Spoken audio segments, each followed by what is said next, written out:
Hello honeys! Today we're talking all about Vivid Kiss. From its real-life inspirations to chords you probably never even heard of, I've found everything there is to know. There will be major spoilers for Aikatsu and minor spoilers for Aikatsu on Parade, so if that's okay with you, let's get started. KAYOKO, KAYOKOのパーティーへ。なんか始まっちゃったっけ?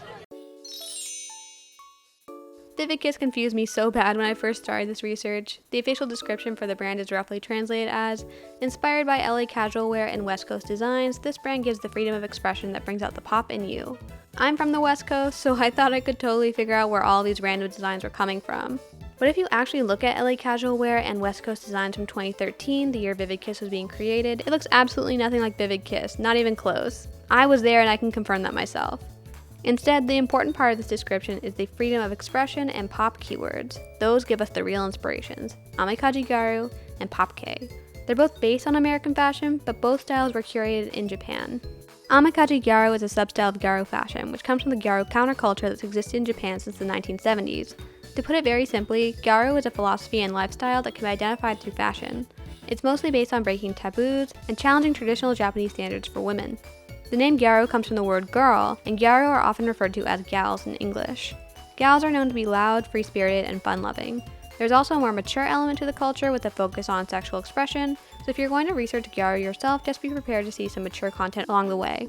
However, none of that content is relevant to Aikatsu, so I won't be discussing those aspects of the culture. The name Amikaji directly translates to American casual, and in Gyaru Fashion it refers to an exaggerated, almost cartoonish interpretation of American culture. Its inspiration stretches from the 1980s to the 2000s and is known for being very bright and colorful. Popular brands include Coco Lulu, Rabentage, Spy, Marple Q, Blue Moon Blue, and ANAP Girl. Amikaji Gyaru Fashion was featured alongside other Gyaru styles in magazines like Ranzuki, Pop Teen, and Egg. I have found mature content while browsing some issues of Egg, so I would avoid that one if you're under 18. Gyaru Fashion as a whole reached its peak in popularity around 2011 when it entered mainstream pop culture, and it declined around fall 2014. Remember, Vivid Kiss came out in March 2014. Aikatsu's design team was most likely just following trends when it picked Gyaru as one of its inspirations, pulling from its free spirit and fashionable reputation. However, because Aikatsu's audience is mostly young girls, they toned down a lot of the Amikaji inspiration with another style, Pop K. Pop K is a very loose Japanese fashion sub-style that shares Amikaji Gyaru's vintage inspiration. It can be recognized by its youthful colors, mixed patterns, and vintage elements. Its main brands include AC/DC Rag, Galaxy, and Spank, and it was featured in magazines like Cutie and Zipper. I want to focus on Spank for a second because it's one of the strongest matches for Vivid Kiss's style. Spank is a small but influential brand based in Tokyo, with its head designer Tabuchi taking her inspiration from 80s and 90s American nostalgia. In an interview with TokyoFashion.com, she names the American sitcom Full House as one of her inspirations. If we look at Full House ourselves, we can see a lot of connections to Vivid Kiss in its costume design. If a Vivid Kiss cord uses a lot of denim or a tropical theme, that's Amikaji Gyaru. If the cord uses mixed patterns, patchwork, and chunky accessories, that's Pop K. I've heard from a lot of people who find it difficult to understand this brand, including myself. I think it makes sense if you consider that one of the main goals of 80s fashion was to break rules and avoid traditional styles. A lot of that transferred into the 90s taste as well. If you're interested in learning more about either Gyaru Fashion or Pop K, there are some really informative videos linked in the description that will give you a good starting point. Despite being exclusively inspired by Japanese fashion trends, Vivid Kiss is based in Los Angeles, California in the USA. We never see its actual headquarters, but the brand does have a satellite office and studio in Japan. The office is located in a downtown skyscraper and appears to be consultation only since we only see it housing reference materials and fabric samples. The studio is located in a nearby beachfront property called Blue Marine Cottage. Vivid Kiss's top designer is a woman named KAYOKO, who has no other named staff members. The brand is famous enough to be the subject of an international documentary, and is at least 8 years old since we know KAYOKO was already a top designer when Mariko was around 5. We may not know much about Vivid Kiss as a brand, but we can draw some more conclusions based on how KAYOKO is described in the anime. The official series guidebook says that Vivid Kiss is a brand that imagines a free worldview that is not bound by common sense. Designer KAYOKO was also an unconventional woman with a distinctive way of speaking. KAYOKO is heavily implied to be a gal, and her design matches contemporary fashion for the One Gyaru, aka older sister Gyaru substyle. These are gals who have grown out of their bolder, more youthful styles and have transitioned to a more work-appropriate fashion sense. Mode, aka high fashion Gyaru, would also be a good fit for her. The closest English equivalent we have to Gyaru slang is Valley Girl slang from Hollywood celebrity culture, which is where KAYOKO gets her distinctive speech pattern in English subtitles. She lives in LA and, according to Hinaki, travels frequently. She is known to host parties with a strict dress code that are exclusive to people she thinks are fashionable. KAYOKO also attended one of Amahane Asuka's designer parties at Angelie Mountain when Madoka was little. KAYOKO met Hinaki about 3 years after this party, when Hinaki was in 4th grade. Hinaki was already working in the entertainment industry at this time and had already discovered Vivid Kiss and decided to ask for a premium dress. However, KAYOKO instantly recognized Hinaki's coords and offered her a gentle critique. She asked her, "What's the news about today's fashion points?" And when Hinaki couldn't answer, she said, "That's like totally a rip of the coord on page 57 from this month's fashion mini. I'm the type to check every zine on the streets each month. There's nothing wrong with a little imitation. That's how you build up your own sense of fashion. Still, I won't be handing over my premium dress. You're still missing a certain something." And when Hinaki asked what she was missing, KAYOKO only said, "When you figure it out, hop on back." From this, we learned that KAYOKO was extremely knowledgeable about trends and does a lot of market research herself. She is firm but fair in maintaining her fashion standards, even to a young child. She respects Hinaki enough to be honest with her and helps inspire her growth by challenging her instead of giving her specific criteria to meet. She wants to see how Hinaki develops her own taste, something she can't do if she focuses too much on KAYOKO's own preferences. Between 1 and 2 years after this meeting, KAYOKO met Mizuki. This ranges because Mizuki met Mikuru 1 year after Hinaki met KAYOKO. Mikuru was already wearing Vivid Kiss at the time, so this would have been Mizuki's first known exposure to the brand, and the earliest time she could have contacted KAYOKO. 1 year later, Mizuki scouted Mikuru for a unit group and asked KAYOKO to make their unit dresses. We know it was Mizuki because Mikuru hadn't met or contacted KAYOKO herself up to that point. KAYOKO was in the US during WM's debut and promotional period, and Mizuki called her while she was watching one of Mikuru's interviews on TV. There are 2 possibilities here. Mizuki could have asked her to watch the interview and arrange this conversation, or it was a coincidence and KAYOKO was just very excited to talk about Mikuru. Either way, KAYOKO told Mizuki that she approved of Mikuru, and Mizuki asked her to place an order for Mikuru's gardening shop. She was happy to be able to fulfill Mizuki's request, clearly having a lot of respect for her, and prepared to fly back to Japan for one of her parties. When Mikuru arrived at the party to deliver the requested flower, KAYOKO was excited to see her. She said, "Your love and passion for Vivid Kiss was for series transmitted to me through all your interviews. I also saw how diligent and hardworking you are with all your work. It might just be okay to entrust you with this premium dress. In exchange, you better have a fantastic soul alive or I'll blow a fuse." KAYOKO gives her the Resort Cancer Coord and attends her performance. Whether or not KAYOKO found the initial interview on her own, she obviously watched more of them and was following Mikuru's promotional work. We already know that KAYOKO follows fashion magazines, so it makes sense if she was also inclined to follow idols and pop culture. Another thing to note about this interaction is that fashion is never brought up here. Mikuru did wear a variety of outfits that match Vivid Kiss's style in all of her TV promotions, and this seemed to fulfill KAYOKO's criteria. However, it is notable that Mizuki's endorsement is a strong factor in KAYOKO's approval of Mikuru. Mizuki arranged their meeting in a way that would help Mikuru make a good impression on her favorite designer, and KAYOKO was impressed when she saw the results of Mikuru's work. After this, KAYOKO is seen attending the Starlight Academy Middle School yearly recital, and the next time we see her is at another party at Blue Marine Cottage. There, she recognizes Hinaki when she arrives with her friends and stops to watch their impromptu fashion show. When they all fall down and are covered in grape juice, she seems to have already gained a lot of confidence in them, and she doesn't try to help them at all. Instead, she watches to see how they'll react. She's proven right when they make a smooth recovery, and when Hinaki announces that she's found her own fashion sense, she says, "Now you've got it." KAYOKO invites the girls in and thanks them for firing up her party, but stops Hinaki to ask her to perform for the other guests. She clearly knows that Hinaki has become an idol, potentially from the Starlight Academy recital she attended before. After she watches Hinaki perform, KAYOKO tells the girls, "I totally got flooded with ideas for a Vivid premium dress seeing Hinaki on stage. Better prepare yourself for next week's Christmas party. I totes want you to wear it." To fit the holiday theme, KAYOKO makes and then sends the Clara Carroll Coord to Starlight Academy for Hinaki. Her note says, "I made this Vivid Kiss premium dress with you in mind, Hinaki. Merry Xmas. I'm totes excited to see you rock Christmas in that, you know?" From KAYOKO. I think the only reason she sent it with a note was because the writers wanted to hear head mistress Sorihime read her lines, because KAYOKO delivers the Bubbles Mermaid Coord personally when she drops by the Starlight Academy Valentine's party a few months later. For this Coord, she tells Hinaki, "It's like a surprise? I totally wanted to give you this now. A little something I've been thinking you'd look great in. So finished it. I sure would love to see how glamorous you look in my Little Mermaid based dress." KAYOKO would next design Hinaki's unit dress for Passion Jalapeno off-screen in collaboration with Sangria Rosa designer and Sierra Atsuji. Soon after this, she moved on to design Peter Adventure, just in time for Hinaki to approach her for a new premium dress. She says, "I feel like I nailed the whole Peter Pan thing down pretty good, but this dress, it kind of feels like it's lacking some real spice."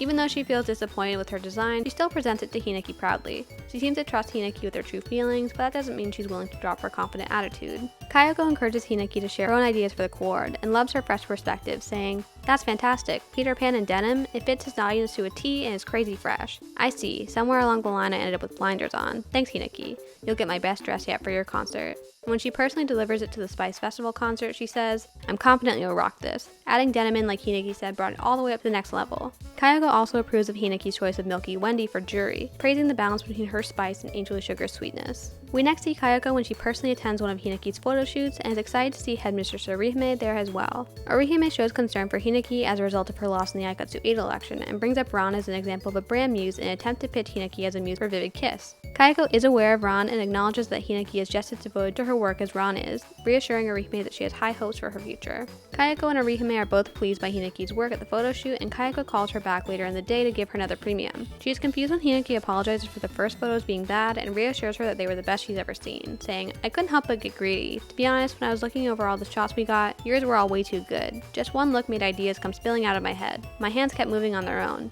I went ahead and designed something new. It's a story dress based on the town musicians of Bremen, the fine drum chord." Up to this point, KAYOKO has already treated Hinaki as her muse. She's designed dresses for her unprompted, personally overseen her growth, and directly asked for her creative input. She finally acknowledges Hinaki as her muse before Luminous' debut concert, partially thanks to Orihime's prompting. Because this is the second time we see someone intervening in KAYOKO's professional relationship with an idol, we can assume that she has a much less formal vision of her brand as a result of her free-spiritedness. She tends to go where she's most inspired, and it takes someone she respects to direct her attention to more official matters like reaching out to a potential client in Mikuru or formalizing a creative partnership with Hinaki. KAYOKO doesn't appear again until the Starlight Queen Cup is ramping up. She accepts Hinaki's request for a premium dress and is very excited at the opportunity to be involved in the competition. She invites Hinaki to participate in the design process, and since Mikuru has returned to Japan for a comeback tour, they go to see her concert for inspiration. After the concert, Mikuru suggesting that they all go shopping together turns into a suggestion that they hold a premium dress design retreat. KAYOKO agrees, forgetting that she's already been booked for a documentary shoot scheduled at the same time. The documentary is meant to feature Vivid Kiss, so they make the premium design process the subject of the shoot. During an interview for the documentary, KAYOKO is asked, "Are you under great pressure as a world-renowned top designer?" And she responds, "Unbelievably so, it's no joke. But worrying isn't going to suddenly change what I'm capable of. All I can do is totally engross myself in designing until I come up with something I can be proud of. So when I put my heart and soul into my work and the dress I bet myself on is accepted, it's hard to express the happiness I feel in words." This is the first time we get confirmation that KAYOKO isn't as carefree as she appears to be. She's aware that her designs are experimental, so all she can do is push them as far as she can and take risks that feel right to her. She believes in her creative abilities, but still feels relieved when her work is accepted. This is why being accepted by idols like Hinaki and Mikuru, who continue to take risks themselves, is such an inspiring experience for her. She feels like she has room to create bolder designs thanks to their enthusiasm for her work. It's for this reason that KAYOKO is so inspired by the mural that Hinaki and Mikuru paint on the exterior of her cottage. She bases the street art chord on it, symbolizing the creative bond they've all formed together. Mikuru and KAYOKO attend Hinaki's solo performance debuting the chord and also show up to support her at the Starlight Queen Cup. They're both so impressed by her that Mikuru says she'd like to face Hinaki as a rival, a sentiment that KAYOKO supports. The very last appearance for KAYOKO is in Aikatsu on Parade when she participates in the designer scavenger hunt event at the Aikatsu Grand Sports Festival at Sumire. Mikuru is also participating, so it's unclear why they haven't been paired together. Despite both being associated with Vivid Kiss, Mikuru and Hinaki serve two different roles in the story. Mikuru is implied to be a gal herself, with her boundary-breaking personality and laid-back appearance being recognizably Gyaru to Japanese audiences. She wears Vivid Kiss even before meeting Mizuki, and it's important that she looks up to KAYOKO as an older Gyaru role model.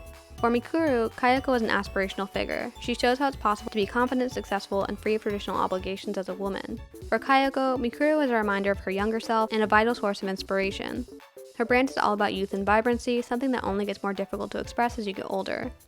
Hinaki is not implied to be a gal, but she ends up getting more of KAYOKO's attention. This is because Hinaki was essentially written to one-up Mikuru and be seen as more deserving of the muse role. Mikuru already had a strong connection to KAYOKO, so Hinaki's character had to revolve around fashion in order for her to have a fair chance. Hinaki's struggle to develop her own fashion sense and gain KAYOKO's approval is the driving force behind their relationship. While Hinaki struggles after meeting KAYOKO for the first time, KAYOKO is meeting Mikuru and making dresses for her.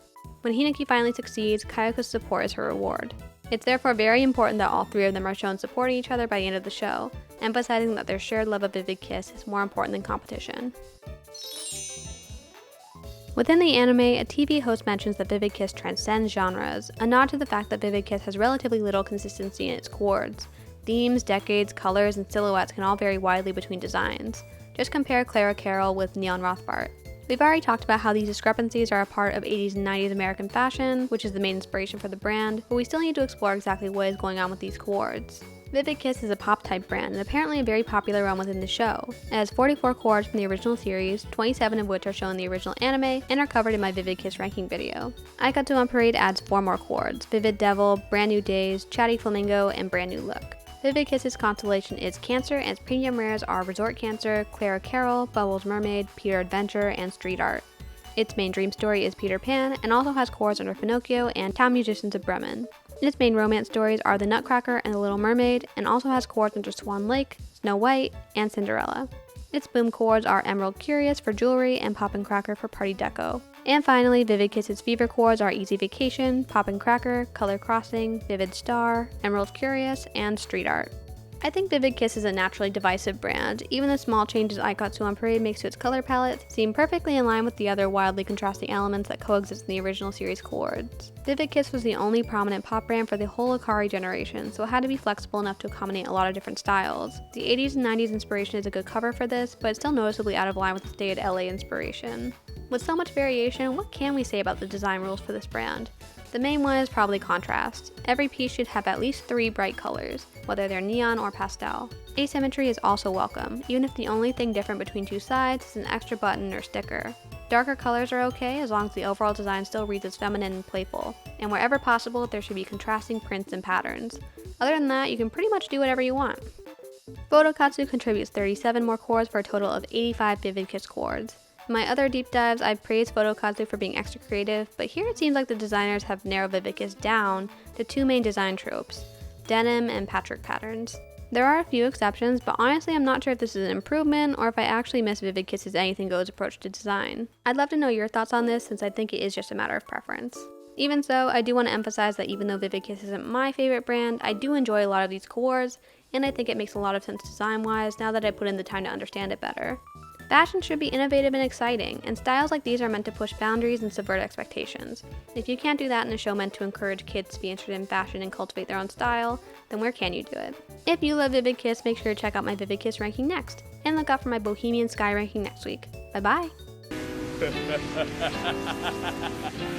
I'm